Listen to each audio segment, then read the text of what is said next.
Shalom Bapak Ibu, saudara-saudari yang dikasihi Tuhan, selamat hari Minggu. Saat ini kita kembali membaca dan merenungkan firman Tuhan. Namun sebelum itu kita akan mempersiapkan hati kita. Kita berdoa. Tuhan Yesus, Bapa kami yang dalam surga, Bapa yang kami sembah dalam nama Tuhan Yesus. Terima kasih Tuhan buat kasih dan kebaikan-Mu, pertolongan-Mu, penyertaan-Mu, di mana kami bisa masuki tahun 2022 di bulan Januari, minggu yang kedua ini. Terima kasih untuk semua hal baik yang Tuhan perbuat dalam kehidupan kami dan semua pertolongan Tuhan yang tak pernah habis-habis dalam kehidupan kami. Tuhan masih pelihara, Tuhan masih tolong hingga pada saat ini. Itu semua karena kasih dan kebaikan-Mu. Pada saat ini Tuhan, kami akan siap untuk membaca dan merenungkan firman-Mu. Kiranya Tuhan persiapkan kami semua. Di dalam nama Tuhan Yesus kami berdoa. Amin. Ya, Shalom Bapak Ibu dan saudara-saudari yang dikasihi Tuhan.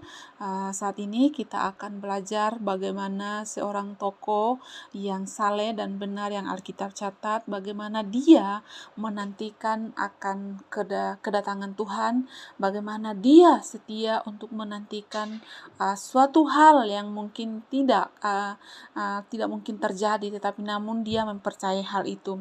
Nah, kita akan membaca di dalam Lukas 2 ayat yang ke-21 hingga ayat yang ke-40.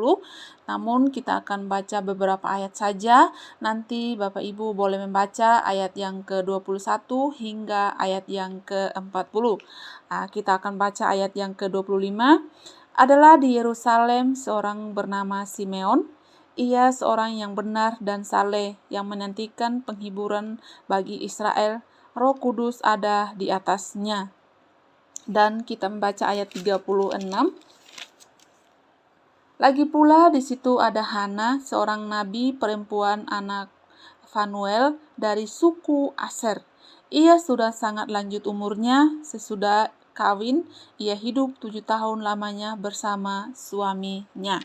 Nah, Bapak Ibu saudara-saudari yang dikasihi Tuhan, firman Tuhan mengatakan bahwa Simeon adalah seorang yang saleh.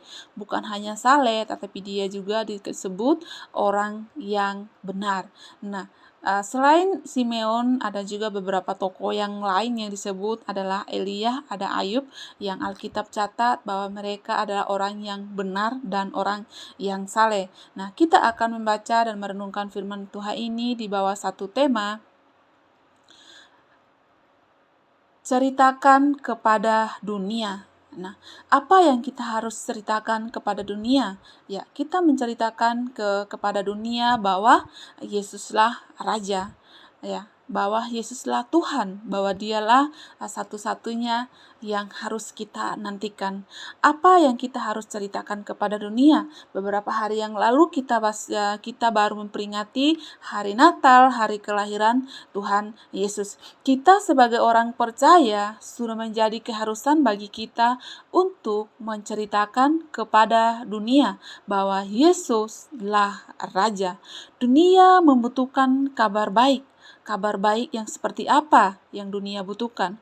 Kabar baik yang berasal dari Tuhan Yesus. Dunia membutuhkan kabar sukacita. Dunia yang saat ini dilanda berbagai macam persoalan hidup, dilanda berbagai macam hal-hal yang tidak bisa diatasi. Ya, dunia membutuhkan sentuhan kasih Allah. Dunia membutuhkan pertolongan Tuhan. Tetapi namun, dengan cara apa kita harus menceritakan kepada dunia? Kita harus bersaksi bahwa Yesus sanggup memberikan kelegaan ataupun memberikan jalan keluar dari setiap pergumulan hidup. Nah, Bapak Ibu saudara-saudari yang dikasihi Tuhan, firman Tuhan ini mengingatkan kita untuk memberitakan kepada dunia bahwa Yesus sangat mengasihi semua manusia. Kedatangan Tuhan Yesus dari surga ke dunia ini adalah cuma satu, untuk menyelamatkan manusia yang berdosa. Dalam Lukas yang kita telah baca tadi, di situ berbicara mengenai ketaatan seorang hamba Tuhan, yaitu si Simeon. Simeon disebut orang yang benar. Alkitab mengatakan bahwa Simeon adalah seorang yang benar. Bukan hanya benar, tetapi juga disebut saleh.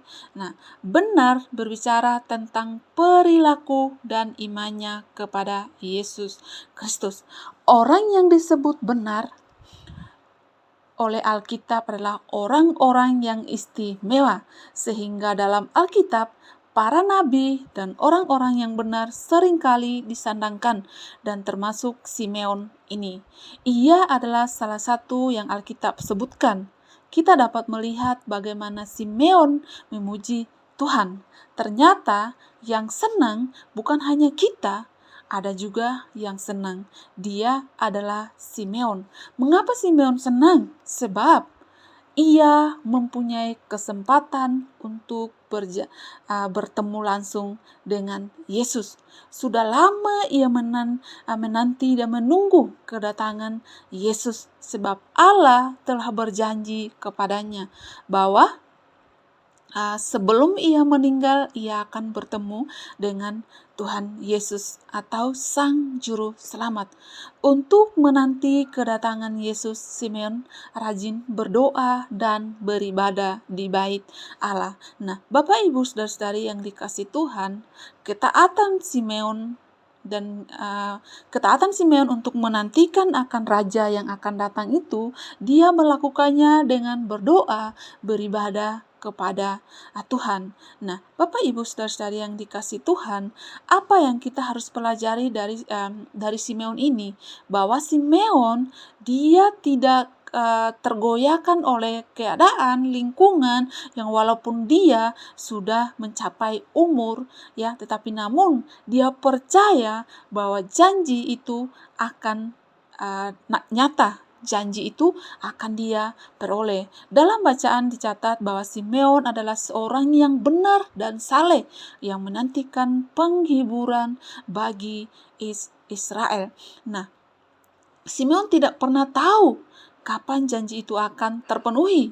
Dalam hidup Simeon penuh pengharapan. Simeon tidak meninggalkan ketaatannya kepada Allah. Ia tidak berputus asa ketika janji Allah belum terpenuhi.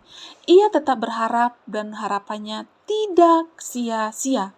Roh Kudus telah menuntunnya untuk bertemu dengan Yesus yang dijanjikan Allah. Pertemuannya dengan Yesus makin meyakinkan bahwa Allah tidak ingkar janji. Dalam tradisi Yahudi, kehadiran seorang anak ke dunia baru diakui ketika orang tua menyerahkan anak mereka disunat pada hari ke-8. Hingga pada hari itu juga Maria dan Yusuf membawa Yesus ke bait suci untuk diserahkan kepada Tuhan seperti yang telah diperintahkan Nabi Musa. Simeon dia pun berada dalam bait suci. Ketika Simeon melihat bayi Yesus itu, dia langsung menggendong bayi itu dan berdoa kepada Tuhan.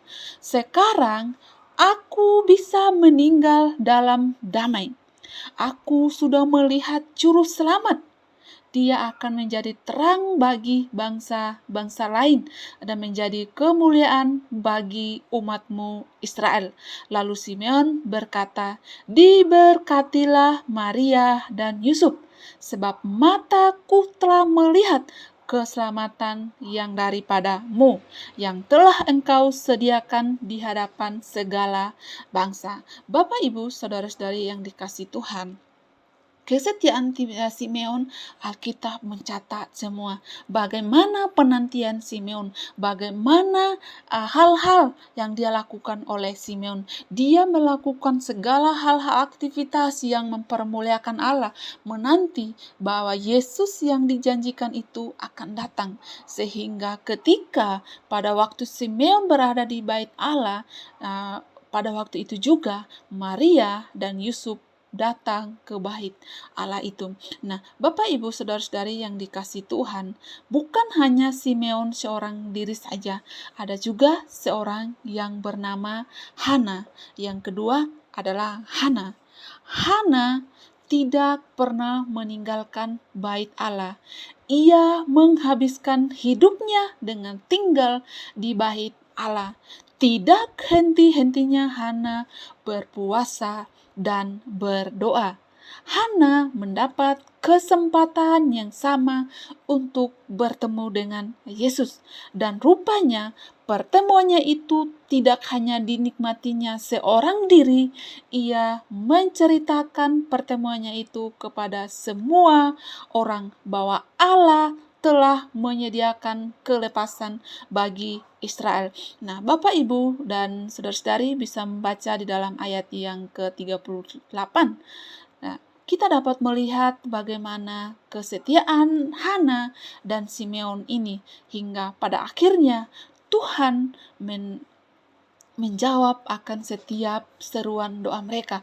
Hingga pada akhirnya sukacita yang mereka rasakan, kita juga bisa merasakan. Kita bisa merayakan Natal bersama. Kita bisa memperingati akan hari kelahiran Tuhan Yesus Kristus. Simeon dan Hana pun adalah orang-orang yang bahagia karena bisa berjumpa dengan Yesus. Ya, kita pun bisa berbahagia karena kita sudah memperingati dan merayakan hari Natal yang dimana kelahiran Tuhan Yesus. Yesus yang dinantikan oleh Hana dan Simeon, kita juga sudah merayakannya. Nah, Bapak, Ibu, saudara-saudari yang dikasih Tuhan, biarkan firman Tuhan ini jangan berhenti kita berharap, jangan berhenti kita berdoa, bahkan jangan kita pernah menyerah. Dalam kehidupan ini, kita membutuhkan kesetiaan, proses, dan perjuangan. Hidup butuh proses, dan juga ketika kita jatuh, kita harus bangkit. Tidak selamanya kita jatuh, ketika kita bangkit, kita akan memperoleh kesuksesan itu.